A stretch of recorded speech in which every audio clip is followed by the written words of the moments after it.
안녕하세요. 사랑하는 성도님, 생명의 주님이 우리와 함께 하십니다. 우리와 함께 하시는 주님을 찬양합니다. 기도합시다. 이 아름다운 아침에 주님을 찬양합니다. 주님의 그 은혜와 사랑에 감사드립니다. 오늘도 주님의 말씀 앞에 섰습니다. 저희들의 마음을 열어주시고 또 말씀으로 다가오신 주님을 만나는 복된 시간 되게 하여 주시옵소서. 예수님 이름으로 기도합니다. 아멘. 네, 오늘 말씀은 출애굽기 35장 20절에서 29절입니다. 이스라엘 자손의 온 회중이 모세 앞에서 물러갔더니 마음이 감동된 모든 자와 자원하는 모든 자가 와서 회막을 짓기 위하여 그 속에서 쓸 모든 것을 위하여 거룩한 옷을 위하여 예물을 가져다가 여호와께 드렸으니 곧 마음에 원하는 남녀가 와서 팔찌와 귀고리와 가락지와 목걸이와 여러 금품을 가져다가 사람마다 여호와께 금 예물을 드렸으며 무릇 청색, 자색, 홍색 실과 가는 배실과 염소 털과 붉은 물들인 수디양의 가죽과 해달의 가죽이 있는 자도 가져왔으며 은과 노스로 예물을 삼는 모든 자가 가져다가 여호와께 드렸으며 섬기는 일에 소용되는 조각목이 있는 모든 자는 가져왔으며 마음이 슬기로운 모든 여인은 손수 실을 빼고 그 뺀 청색, 자색, 홍색 실과 가는 배실을 가져왔으며 마음의 감동을 받아 슬기로운 모든 여인은 염소털로 실을 뽑았으며 모든 족장은 호마노와 및 에봇과 흉패에 물릴 보석을 가져왔으며 등불과 관유와 분향할 향에 소용되는 기름과 향품을 가져왔으니 마음에 원하는 남녀는 누구나 여호와께서 모세의 손을 빌어 명령하신 모든 것을 만들기 위하여 물품을 드렸으니 이것이 이스라엘 자손이 여호와께 자원하여 드린 예물이니라.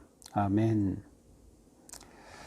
자, 이제 어제 말씀에서는 하나님께서 안식일 규례와 함께 여호와께 드릴 것들, 곧 성막을 짓기 위해 필요한 그런 모든 여호와께 무엇을 드려야 할지 그 필요한 재료들, 자원을 쭉 말씀하셨고, 그 다음에 이제 지혜로운 자를 세워서 이와 같은 일을 하도록 이렇게 말씀을 주었습니다. 자, 이제 오늘 말씀은 이 말씀을 들은 이스라엘 백성들이 정말로 하나님께 성막을 짓기 위해 필요한 재료들을 드리는 그러한 내용을 기록하고 있습니다. 20절입니다. 이스라엘 자손의 온 회중이 모세 앞에서 물러갔더니 자, 모세가 너희는 이와 같은 것을 드려야 한다. 여호와께 이러한 것들이 드릴 것들이다라고 설교하자 이제 그것을 듣고 물러간 이스라엘 백성들이 21절 마음이 감동된 모든 자 그리고 자원하는 모든 자가 와서 회막을 짓기 위하여 그 속에서 쓸 모든 것을 위해 거룩한 옷을 위해 예물을 가져다 여호와께 드렸다. 자, 여기 보니까 이스라엘 백성들이 이 말을 듣고 가서 마음이 감동된 자, 그래서 마음이 감동되었다는 것은 마음을 들어서 하나님께 들어 올려드린다, 마음을 올려드린다라는 뜻입니다. 또 자원하는 모든 자, 그래서 자원한다라고 하는 단어는 실제 우리의 이 그 단어와는 좀 약간 다른 그런 의미가 담겨 있어요. 여기 자원한다는 단어에는 영어로 충동되었다라는 뜻이에요. 다시 말하면 하나님의 거룩한 영에 의해서 그 성령님의 역사로 인해서 그 하나님께 이 예물을 드릴 그러한 마음이 생겼다고 하는 의미가 담겨 있어요. 그러니까 앞에서는 마음이 감동된 말씀을 듣고 스스로 마음을 하나님께 올려드리는 사람들이 또 성령님이 그 마음에 감동하심을 따라서 그렇게 하나님 앞에 다 응답하는 자들이 나타난 것이죠. 그래서 이들이 이제 회막을 짓기 위해서 필요한 모든 것을 예물을 가져다가 여호와께 드렸습니다. 여기서 예물이라고 하는 이 단어, 테르마라고 하는 단어도 역시 들어서 올리는 것입니다. 하나님 앞에 들어 올리는 것 무엇이에요? 보통 우리가 봉헌이라는 표현을 쓰죠. 그렇습니다.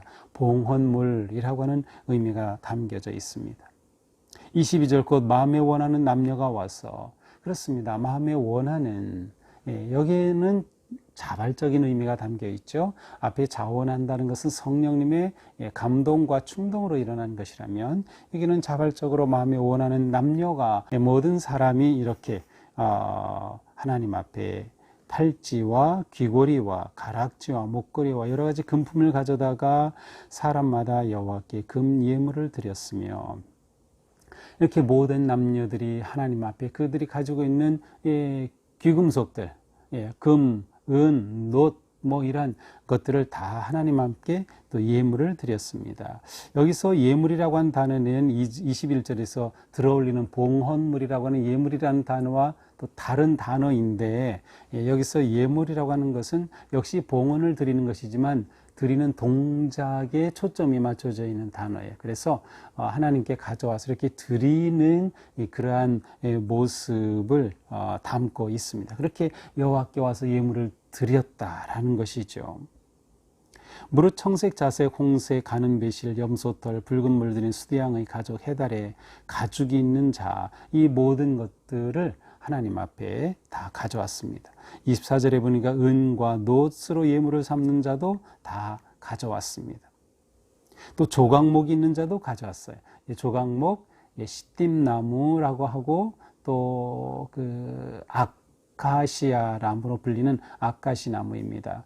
이 시띠나무는 흔히 볼 수 있는 나무이지만 사실 나무 자체는 아주 귀했습니다. 그래서 그리고 이 나무는 아주 질이 단단하기 때문에 이집트에서는 그 바로 왕이 죽으면 관을 짤 때 바로 이 시띠나무로 할 정도로 좋은 재질이에요. 그러니까 이 사람들이 바로 조각목이 있는 자들이라는 것은 이것을 간직할 정도로 그런 귀한 나무였음을 알 수 있어요. 그것을 다 가져왔습니다. 또 25절에 보니까 마음이 슬기로운 여인이 손수 실을 빼고, 이렇게 아주 고운 실을 만들어야 되는데 손수 실을 빼서 길쌈을 했다는 말이죠. 그렇게 해서 뺀 청색, 자색, 홍색, 가는 배실을 가져왔다. 또 다른 슬기로운 여인들은 염소 털로 실을 뽑아서 가져왔다. 또 27절에 보니까 모든 족장은 호마노 및 에봇 흉패에 물릴 보석을 가져왔다. 좀 귀족 계급들은, 좀 부자들은 그들이 가지고 있었던 이 귀중품, 귀금속, 특별히 호마노, 에봇 흉패에 물릴 그 제사장의 그 에봇의 겉에 흉패 그 12개의 보석이 있고 어깨에 또 보석이 있는 거 우리가 이미 보았죠. 바로 그것으로 사용할 그러한 것도 가져왔어요. 또 등불과 관유와 분향할 향에 소용되는 기름과 향품도 가져왔습니다. 이런 것들 모두 아주 고가의 원료들이죠. 마지막 29절 마음에 자원하는 남녀는 누구나 여호와께서 모세의 손을 빌어 명령하신 모든 것을 만들기 위하여 물품을 드렸으니 이것이 이스라엘 자손이 여호와께 자원하여 드린 예물이니라. 자, 이처럼 남녀노소 누구나 자원하여 마음에 감동된 자가 성령님의 역사로 기쁨으로 그렇게 마음을 들어 올려 정성껏 예물을 드렸습니다. 자, 이때 드려진 예물, 특별히 금의 분량이 얼마나 될까요? 이제 나중에 뒤에 가서 38장에 보면 금이 얼마고 은이 얼마고 놋이 얼마다 이러한 그 양이 나오는데, 금을 보니까 금은 29달란트 730세겔만큼이 모아졌다라고 되어 있어요. 자, 1달란트가 34kg입니다. 그러니까 29달란트 730세겔이라고 하면 약 무게로 1톤쯤 되는 그러한 금이 모아졌습니다. 이 정도면은 엄청 많은 것 같겠죠. 금 1톤. 그러나 금의 그 중량이 엄청 무겁잖아요. 은도 그렇지만, 그래서 이 금 1톤이면 실제 크기는 얼마 되지 않습니다. 50cm도 안 돼요. 그냥 사방 40cm 조금 안 되는 그러한 직사각형으로 그 입체로 만든다면 바로 그 정도의 분량밖에 되지 않아요. 그렇지만 이게 엄청난 양의 금이 모아진 것이죠. 자, 그런데 문득 이러한 생각이 듭니다. 아니, 이스라엘 백성들은 지금 애굽에서 탈출하였고 이들은 노예였고 그런데 이들이 무슨 금은 귀금속 뭐 이러한 보석 이러한 것들이 도대체 어디서 나온 것일까요?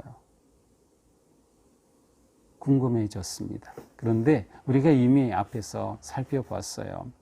앞으로 가서 출애굽기 12장 35절에 보니까 이러한 말씀이 나와요. 이스라엘 자손이 모세의 말대로 하여 애굽 사람에게 은금 패물과 의복을 구하매 여호와께서 애굽 사람들에게 이스라엘 백성에게 은혜를 입히게 하사 그들이 구하는 대로 주게 하심으로 그들의 애굽 사람들의 물품을 취하였더라. 자, 그러니까 출애굽할 때 모세가 애굽 사람들에게 가서 귀금속이 모든 보석 이런 거 달라고 해라 라고 말했다는 거예요. 그 말을 듣고 정말 가서 달라고 하니까 애굽 사람들이 그냥 다 내주었습니다. 하나님께서 그들의 마음을 그렇게 만드신 거죠. 그들이 처음 난 모든 것이 죽는 그 엄청난 재앙을 받고 충격에 빠지면서 그들은 하나님의 백성들 앞에서 정신없이 요구를 들어줄 수밖에 없었던 상황입니다. 실제로 하나님께서는 이렇게 하라고 명령을 하셨어요. 그래서 출애굽기 3장에 가서 보면 3장에 가서 보면 이런 말씀이 나와요. 21절 내가 애굽 사람으로 이 백성에게 은혜를 입히게 할지라 너희가 나갈 때 빈손으로 가지 아니하리니 여인들은 모두 그 이웃의 사람과 자기 집에 거리하는 여인에게 은패물 금패물 의복을 구하여 너희의 자녀를 꾸미라 너희는 애굽 사람들의 물품을 취하리라. 이렇게 하나님이 말씀하셨고 모세가 이대로 그들에게 전해주었고 실제로 이대로 해서 그들이 이 엄청난 금은 패물을 다 가지고 나올 수 있었던 거죠. 자, 그러니까 하나님께서는 바로 성막을 준비할 재료를 미리 성막에 쓰일 재료를 미리 다 준비하게 해주셨다. 여호와께서 준비하게 하셨다는 것을 우리는 또 생각해 볼 수 있습니다.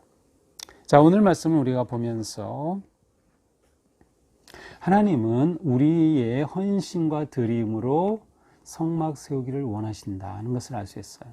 하나님이 필요한 것을 다 순간 기적적으로 그들에게 주신 것이 아니라 우리의 헌신과 드림으로 이것이 우리가 거룩한 믿음의 공동체 그리스도의 몸인 교회를 세워가는 방식입니다. 하나님은 우리의 헌신과 드림을 통해서 교회가 건강하고 바르게 세워지도록 그렇게 인도하십니다. 따라서 여기에는 우리의 헌신과 열정이 필요합니다. 처음 이스라엘 백성들은 모세가 더디 내려오자 40일 기간을 참지 못하고 아론을 부추기고 또 아론이 그것에 넘어가서 금송아지를 만든 적이 있어요. 그때 그 금송아지를 만들면서 금부치를 내놓고 그래서 막 그렇게 광란의 우상을 섬겼던 일이 있죠. 그런데 이 모든 것들이 언제였느냐는 듯이 이제는 그들의 금은 패물을 하나님을 위해 사용하게 된 것이에요. 이렇게 하여서 하나님은 성막을 세워가기를 원하셨던 것이죠. 우리가 지금 이렇게 평안한 가운데 믿음의 삶을 살아가고 또 교회를 세우고 살아갈 수 있는 것은 우리 앞선 세대의 엄청난 땀과 눈물과 헌신과 드림이 있었기 때문입니다. 그 말은 우리가 또한 지금 하나님 앞에 온전히 우리 자신을 헌신하고 드림으로 우리의 다음 세대가 계속해서 믿음의 길을 가게 된다라고 하는 것이죠. 또한 우리의 진정한 드림은 마음과 순종의 문제다라는 것을 알 수 있어요. 진정한 드림은 마음과 순종의 문제다. 어떤 성도들은 자신이 드려야 하지 않을 다양한 이유들을 대고 말하기도 합니다. 그러나 결국 자신의 마음의 문제입니다. 그리고 하나님께 대한 순종의 문제입니다. 하나님께서 원하시는 것, 또 하나님께서 기대하시는 것이 무엇인지 알고 또 하나님의 사랑과 은혜에 감사하는 마음으로 오늘 본문에 나온 것처럼 감동된 마음이 있다면 또 자원하는 마음이 있다면 성령님의 역사에 순종할 마음이 있다면 드림과 헌신은 문제가 되지 않습니다. 오히려 이것은 기쁨이 됩니다. 드림이 기쁨이 되는 거죠. 바로 이것이 진정한 성도의 모습입니다. 우리는 하나님께 늘 감동된 마음으로, 또한 그 은혜에 감사하는 마음으로, 또 성령님께 순종하는 마음으로 그렇게 헌신하며 또 드리며 봉헌하고 있는가 생각하게 됩니다. 이와 같은 마음으로 드릴 때 재물이 예물이 됩니다. 재물이 하나님이 받으셔서 세우시는 거룩한 예물이 되는 것이죠. 또한 그들은 자신의 형편에 따라 드렸습니다. 억지로 하지 않았고 또 누구는 얼마 이렇게 하지도 않았어요. 귀족들도 자기들이 이러한 보물 또 소중한 이런 보석을 가지고 있는 사람들은 그것을 그냥 그렇게 다 내놨어요. 또 가난한 사람들은 자기에게 있는 작은 것이라도 그렇게 내놨어요. 어떤 사람들은 길쌈을 하면서 그렇게 준비하기도 하였던 것이죠. 자신의 형편에 따라, 특별히 우리는 교회를 이루는 지체로서 내게 주신 은사와 하나님이 주신 은혜와 능력에 따라서 기쁨으로 섬기는 그런 삶, 그것이 교회를 건강하게 세워가는 것입니다. 우리가 교회고 우리가 성전이다. 사도 바울은 너희는 그리스도의 영이, 하나님의 영이 거하시는 성전임을 알지 못하느냐. 우리가 성전입니다. 그 말은 우리가 성전을 세워가는 것이죠. 하나님을 향한 사랑과 열정과 헌신과 감동의 마음이 우리를 복된 성전으로 세워갈 것입니다. 오늘 우리 하루의 삶이 주님 앞에서 거룩하게 드려지는 삶 되기를 원합니다. 우리 마음의 문제예요. 그래서 하나님 앞에 내 삶이 오늘 거룩하게 드려지기를 기도하며 또 그렇게 헌신할 때 우리의 삶은 하나님 앞에 거룩한 산 제물로 드려지는 삶의 예배가 될 줄로 믿습니다. 오늘도 주님의 은혜와 사랑이 사랑하는 성도님들의 삶 가운데 넘치기를 축복합니다. 기도합시다. 하나님 감사합니다. 오늘도 주님의 은혜와 사랑으로 저희들의 담대하게 또 기쁨으로 기대하면서 하루의 삶을 살아갑니다.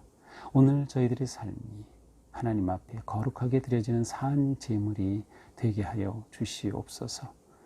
기쁨으로 자원하는 마음으로 감동하여 주님 앞에 기꺼이 우리의 삶을 드리고 또 봉헌하고 헌신하는 거룩한 삶으로 승리하는 저희가 되게 하여 주시옵소서. 예수님 이름으로 기도합니다.